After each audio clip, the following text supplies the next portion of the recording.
Dikisahkan pada tahun 1983 Rusia meluncurkan pesawat ulang-alik ke luar angkasa untuk memasang satelit di orbit bumi. Di dalam pesawat itu, terdapat dua astronot yang bertugas, mereka adalah Konstantin dan Averchenko. Setelah pemasangan satelit selesai, mereka segera melakukan proses pendaratan ke bumi. Tiba-tiba pesawat terasa seperti menabrak sesuatu. Averchenko dan Konstantin lalu mendengar sesuatu bergerak di luar pesawat. Singkat cerita, pesawat ulang-alik itu berhasil mendarat di suatu wilayah di Kazakhstan.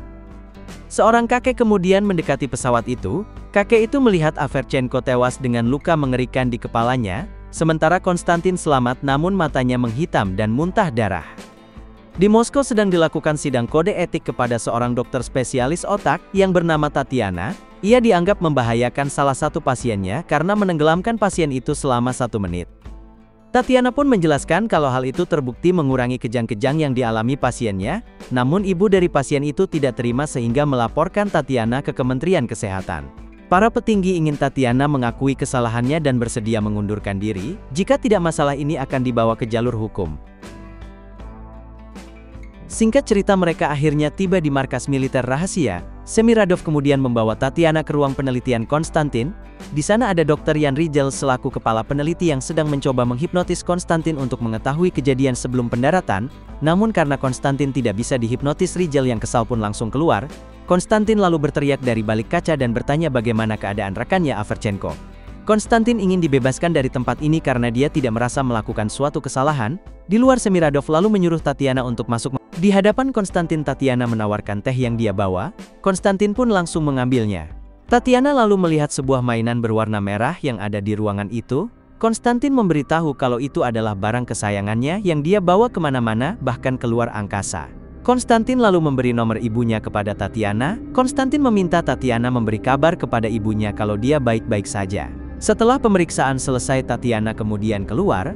Tatiana melaporkan kepada Semiradov kalau Konstantin menderita trauma stres yang ditunjukkan dengan sensitivitas taktil pada tangannya saat memegang gelas. Singkat cerita, keesokan harinya di saat Tatiana sedang melihat rekaman Konstantin, Dr. Rigel kemudian datang.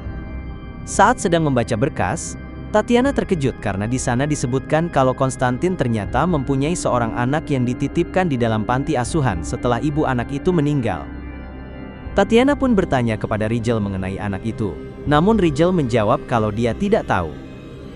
Tatiana lalu bertanya apakah alien yang ada di dalam tubuh Konstantin membutuhkan makanan atau minuman khusus. Dengan kesal, Rigel menjawab kalau makhluk itu makan dan minum dari makanan dan minuman yang dikonsumsi oleh Konstantin.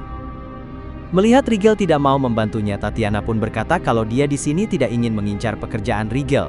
Nanti setelah kasus ini selesai, Tatiana akan pergi dari tempat ini. Singkatnya, Tatiana kembali memeriksa Konstantin. Sambil mengobrol, Konstantin memberitahu lagu yang sering dia dan partnernya nyanyikan selama di luar angkasa. Secara mengejutkan, Tatiana malah berkata kalau partner Konstantin yang bernama Averchenko sudah meninggal dan semua orang di tempat ini mengira Konstantin adalah tersangka yang membunuh Averchenko. Itulah sebabnya Semiradov masih menahan Konstantin sampai saat ini. Mendengar hal ini, Konstantin pun marah. Dia berkata kalau dia tidak mungkin membunuh rekannya sendiri, namun Konstantin bersikeras kalau dia tidak ingat apa yang terjadi sebelum pendaratan pesawat. Konstantin mengatakan walau bagaimanapun juga, dia adalah seorang pahlawan yang mengharumkan nama bangsa karena berhasil keluar angkasa. Singkatnya, keesokan harinya sesuai dengan saran Tatiana, Konstantin akhirnya dipindahkan ke kamar biasa.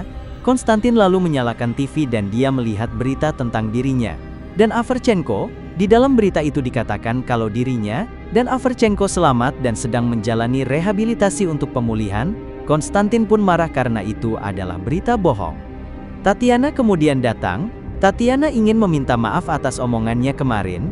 Dia sengaja memancing emosi Konstantin untuk memeriksa hormon di dalam tubuh Konstantin. Konstantin kemudian menjelaskan awalnya dia tidak tahu menau mengenai anaknya karena sebelum meninggal ibu anak itu tidak pernah memberitahu Konstantin. Konstantin baru mengetahui kalau dia punya anak seminggu sebelum penerbangan keluar angkasa. Konstantin sebenarnya berniat merawat anak itu nanti setelah misinya ini selesai. Namun kini dia terjebak di tempat ini. Malam harinya, setelah alien keluar dari dalam tubuh Konstantin, Tatiana kembali melihat alien itu dari dekat. Tatiana kemudian berbaring. Alien itu pun mengikutinya. Saat Tatiana bangun kembali, dia tidak sengaja menyenggol mainan merah milik Konstantin. Alien itu lalu terlihat seperti menginginkan mainan itu. Tatiana pun meminta pintu kaca pembatas untuk dibuka karena dia ingin memberikan mainan itu. Semiradov pun menyetujuinya, namun dengan syarat Tatiana harus memakai kostum pelindung yang lengkap. Setelah Tatiana memakai kostum, Tatiana mulai melangkah masuk ke dalam ruangan Konstantin. Setelah mainan itu diletakkan, alien langsung memeluk mainan itu. Tatiana yang penasaran berusaha menyentuh alien itu, namun kakinya tergelincir hingga jatuh. Singkat cerita, keesokan harinya, Tatiana merasa ada yang aneh dengan video rekaman Konstantin. Tatiana lalu bertanya kepada Dr. Rigel kenapa kadar hormon Konstantin sangat berbeda di pagi hari dan di malam hari, namun Rigel hanya diam saja. Tatiana lalu berkata kalau dia sudah tahu Rigel telah mengedit video rekaman Konstantin. Tatiana juga tidak percaya kalau alien di dalam tubuh Konstantin makan dan minum dari apa yang dimakan oleh Konstantin. Bukannya menjawab, Rigel malah menyuruh Tatiana untuk pulang ke Moskow secepatnya. Jika ada yang tahu apa yang terjadi di tempat ini, mereka semua yang terlibat akan dihukum. Namun Tatiana tetap bersikeras untuk melanjutkan pekerjaannya. Dia memaksa Rigel memberitahu semua informasi mengenai alien itu. Rigel pun terpaksa mengajak Tatiana pergi ke suatu tempat. Namun Tatiana harus bersembunyi di dalam mobilnya. Mereka kemudian berhenti di sebuah kandang. Sebelum turun, Rigel memberikan teropong inframerah agar Tatiana bisa menyaksikan kejadian dengan jelas dari jauh. Beberapa prajurit kemudian memasukkan seorang narapidana ke dalam kandang. Di tempat lain, alien yang baru keluar dari dalam tubuh Konstantin merangkak memasuki sebuah pintu kecil yang mengarah ke kandang. Alien itu kemudian mendekati narapidana yang ada di dalam kandang dan kemudian memakan otaknya. Tatiana pun terkejut melihat hal itu. Singkat cerita, malam harinya, di saat Konstantin disuruh meminum obat tidur, Konstantin malah mengeluarkannya lagi. Diam-diam Konstantin kemudian menemui Tatiana. Konstantin lalu membawa Tatiana masuk ke dalam kamar mayat, di mana mayat Averchenko disimpan. Secara mengejutkan, Konstantin berkata kalau dia sudah tahu sejak lama di dalam tubuhnya terdapat alien. Konstantin menjelaskan kalau dirinya dan alien itu adalah satu kesatuan. Konstantin bisa melihat dan merasakan semua yang dilakukan oleh alien itu. Konstantin sengaja menyembunyikan hal ini dari Semiradov agar dia tidak dibunuh. Konstantin meminta Tatiana untuk bersabar, karena 2 minggu lagi, Dewan Peninjau dari pusat akan datang.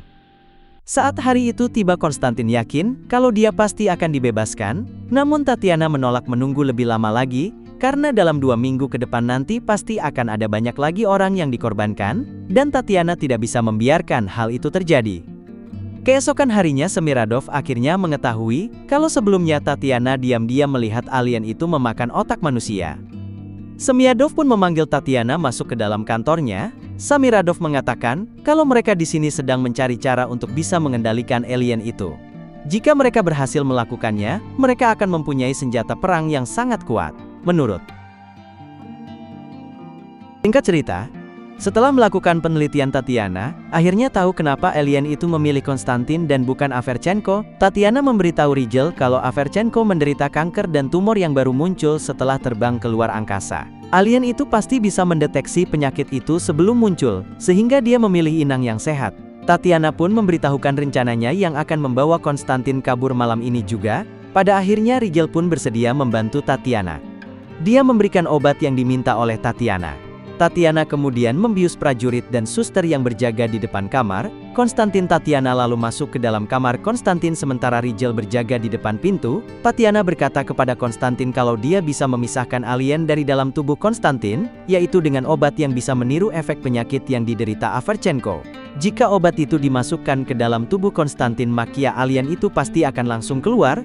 Nanti alien itu pasti tidak akan bisa bertahan hidup di luar dalam jangka waktu yang lama. Singkat cerita, alien itu lalu menyerang anak buah Semiradov. Membabi buta alien itu lalu membunuh Semiradov. Setelah situasi kembali tenang, Tatiana membiarkan alien itu kembali masuk ke dalam tubuh Konstantin. Dari jauh Tatiana melihat beberapa mobil milik pemerintah datang ke sini. Tatiana berkata kalau dia akan mencari cara lain memisahkan Konstantin dengan alien yang ada di dalam tubuhnya. Namun Konstantin merasa tidak ada cara lain lagi. Konstantin pun akhirnya menggunakan pistol milik Tatiana. Dengan begitu dirinya maupun alien itu akan mati. Singkat cerita, beberapa hari kemudian Tatiana menemui anak Konstantin yang ada di dalam panti asuhan. Tatiana akan mengadopsi anak itu, dan film pun berakhir.